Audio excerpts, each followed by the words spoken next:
Telugu Bible క్యూజ్ 16. ప్రార్థన వలనే కానీ మరి దేని వలనైనను ఈ విధమైనది వదిలిపోవట అసాధ్యమని డాష్ రెఫరెన్స్. 17. నువ్వు నా ఎముకయు నా మాంసమునై ఉన్నావు అనెను డాష్ రెఫరెన్స్. 18. గాడిద పాతిపెట్టుబడు రీతిగా పాతిపెట్టుబడేది ఎవరు డాష్. 19. నేను నక్కలకు సహోదరుడైతిని, నిప్పుకోలు జత కాడినైతిని అన్నది ఎవరు. 20. ఊజు దేశములో నివసించు కుమారి ఎవరు. ఆన్సర్ 16. మార్కు సువార్త 9వ అధ్యాయం 29వ వచనము. 17. లాబాను. 18.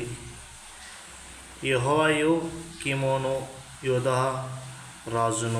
19. యోబు. 20. ఏదాము.